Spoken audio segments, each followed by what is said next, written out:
A santidade da vida. O Dr. Albert Schweitzer foi um dos pensadores mais proeminentes deste século, bem como famoso humanista. Pelas suas próprias afirmações, Schweitzer era religiosamente não um cristão, mas um humanitário. Seu princípio religioso essencial não era Jesus Cristo, mas a reverência pela vida. Para Schweitzer, a reverência pela vida significava que todas as formas de vida são igualmente sagradas e santas, devendo, pois, ser igualmente reverenciadas. A vida do homem e a vida do verme ou de um mosquito, a vida de um santo e a vida do criminoso mais depravado são igualmente sagradas e dignas de reverência. Qualquer morte, mesmo de plantas e animais, para se comer, é um ato culposo de assassinato, de maneira que o homem vive pela culpa somente. Não pode haver discriminação moral entre homens ou entre seres vivos, visto que todos representam igualmente a vida, e toda vida é sagrada e santa. Em graus variados, essa crença é generalizada em nossos tempos. Muitos afirmam que a pena capital é assassinato, um crime contra a vida, assim como todo conflito bélico que deve, portanto, ser inteiramente condenado. Ademais, a nova moralidade recusa-se a distinguir entre atos morais e imorais no sentido bíblico. São tidos como morais todos os atos que não fazem violência à vida. A vida é sagrada e não pode haver discriminação contra qualquer ato que seja um aspecto da vida. As pessoas que se apegam a essa fé são quase sempre pacifistas, embora algumas delas justifiquem a morte de inimigos fascistas da humanidade.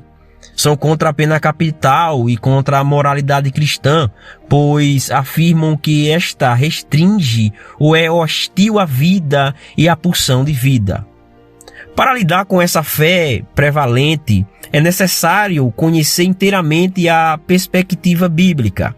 A afirmação direta dos 10 mandamentos é: não matarás. O sentido desse mandamento é que Deus, como Criador, é Senhor sobre a vida e a morte. Vede agora, eu sou, eu somente, e mais nenhum Deus além de mim. Eu mato e eu faço viver, eu firo e eu saro, e não há quem possa livrar alguém da minha mão. Deuteronômio, capítulo 32, versículo 39. A vida é um dom de Deus. Deve ser, pois, vivida segundo seus termos e de acordo com sua lei. O homem não pode tirar a vida, incluindo a sua própria, em conformidade a seus próprios desejos, sem sentir-se culpado de assassinato. Em muitos estados dos Estados Unidos da América, nossa lei ainda reflete a crença cristã de que a tentativa de suicídio é uma tentativa de assassinato e, portanto, um crime. Nossa vida não pertence a nós mesmos. Não podemos viver nem morrer de acordo com nossa vontade, mas somente em conformidade à vontade e à palavra de Deus. Consequentemente, a sentença de morte contra o assassinato é repetidamente expressa na Bíblia. Se alguém derramar o sangue do homem, pelo homem se derramará o seu, porque Deus fez o homem segundo a sua imagem. Gênesis, capítulo 9, versículo 6. Quem ferir a outro homem, de modo que este morra, também será morto. Êxodo, capítulo 21, versículo 12. O homicida será morto. Números, capítulo 35, versículos 16 ao 18. O assassinato é, pois, um dos crimes que exige a pena capital. Mas alguns argumentam: como a Bíblia pode logicamente ordenar que imponhamos a morte como penalidade, quando ela também nos proíbe matar? A resposta é bastante simples. O direito de matar não pertence ao homem, pertence a Deus como o autor da vida. A vida pode ser tomada, e a pena capital imposta somente de acordo com a lei de Deus e sob sua comissão.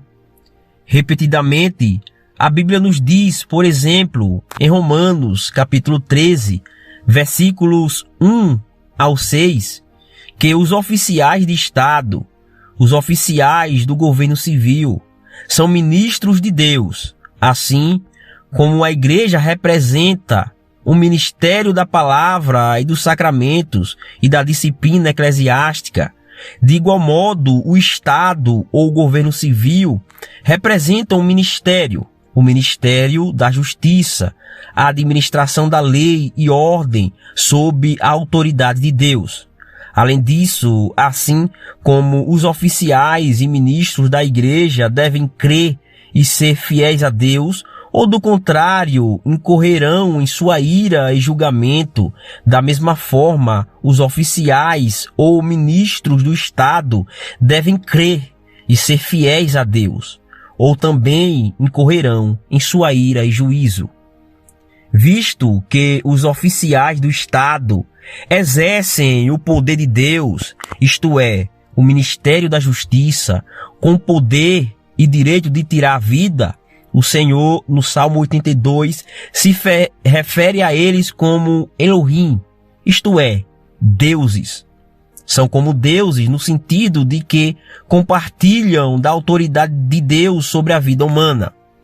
Delega-se a eles o dever de punir com a morte homens que violam as leis de Deus.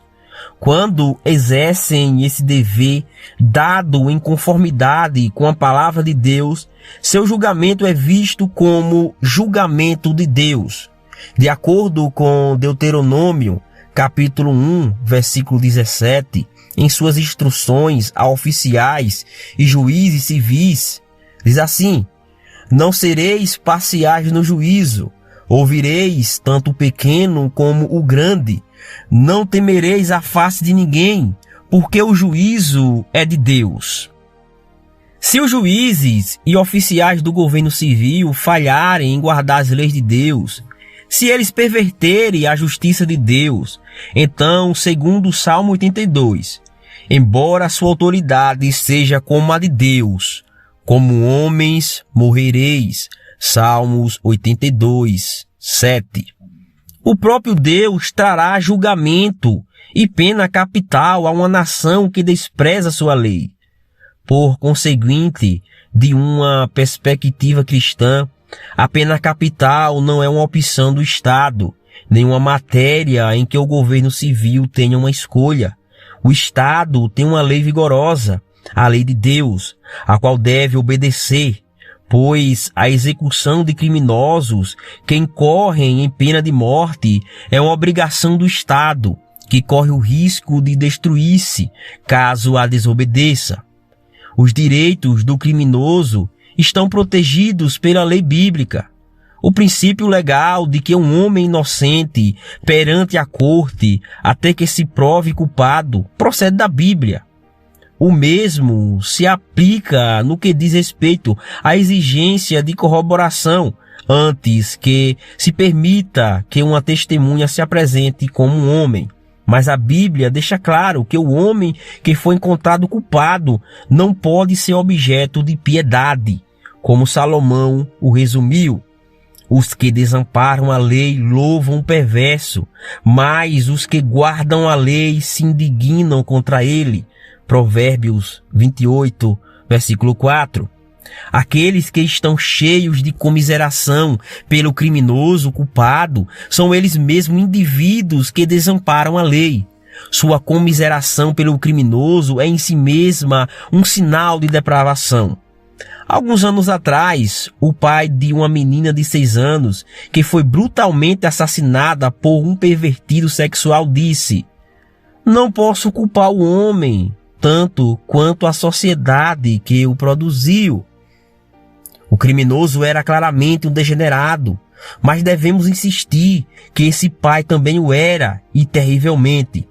Estava negando a doutrina da responsabilidade moral, invertendo todo o mundo moral de ponta cabeça ao chamar o criminoso de vítima.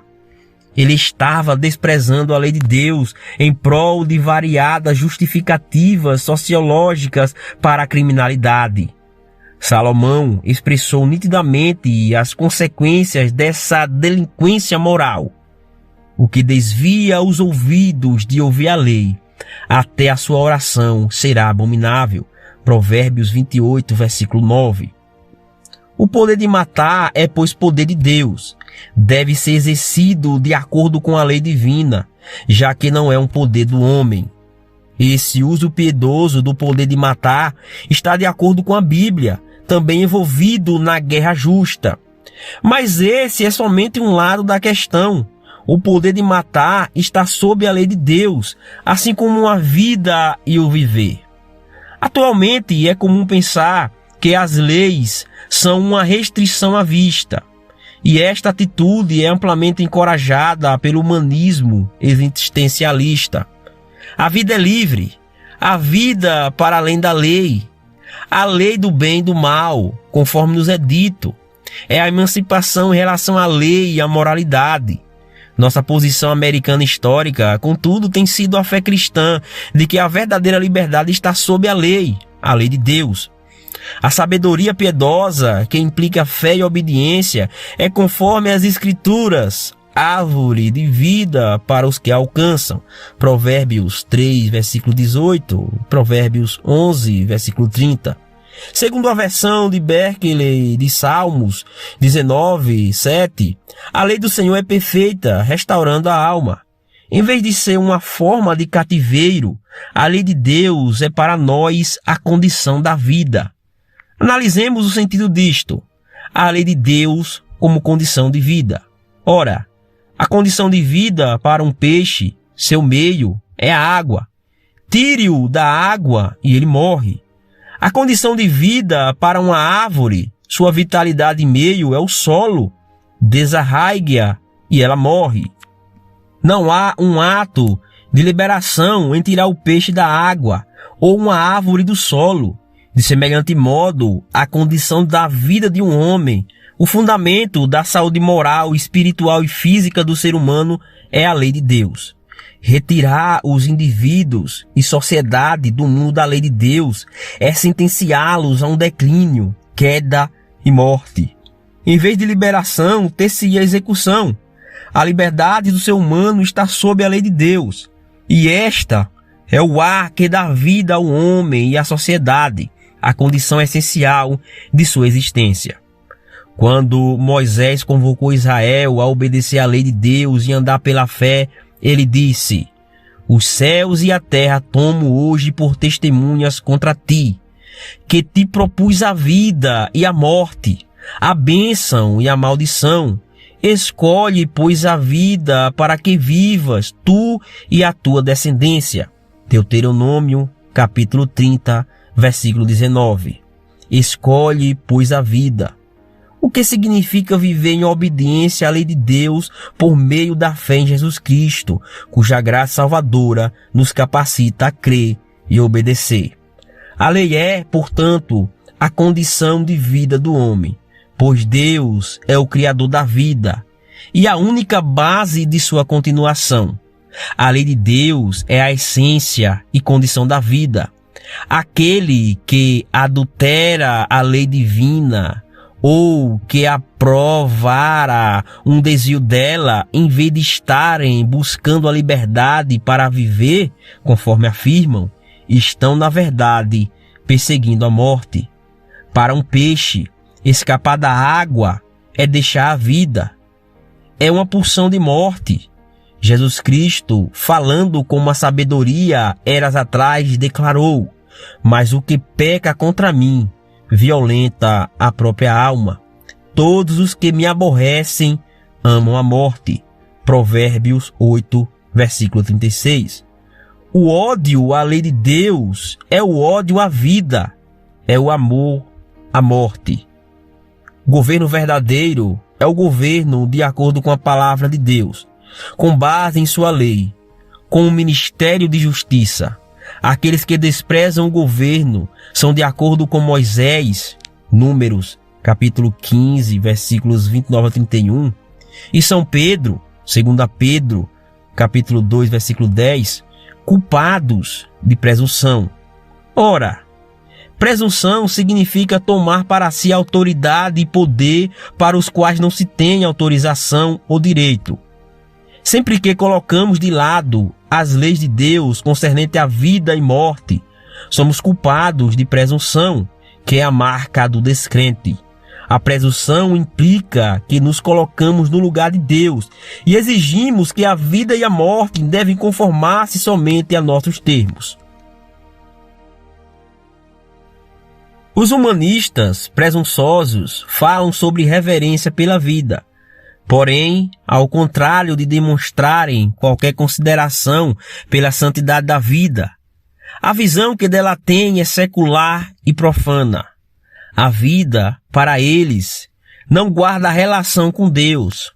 É simplesmente um recurso natural a ser explorado e reformulado conforme seus próprios gostos.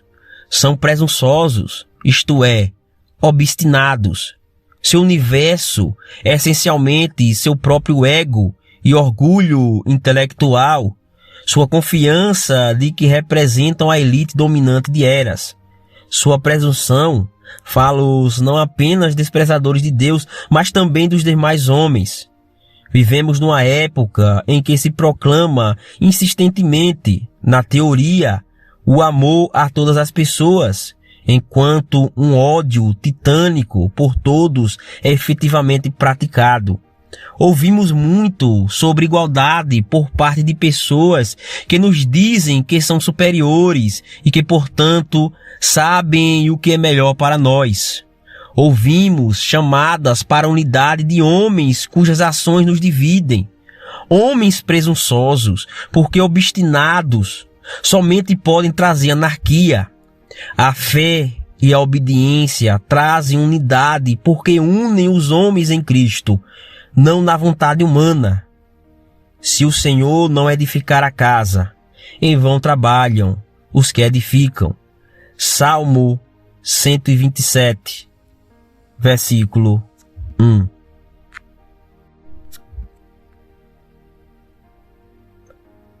Capítulo 2 do livro Lei e Liberdade, Rosas Rushduni. Tradução de Fabrício Tavares de Moraes. Editora Monergismo. Narração Tiago da Silva Vieira.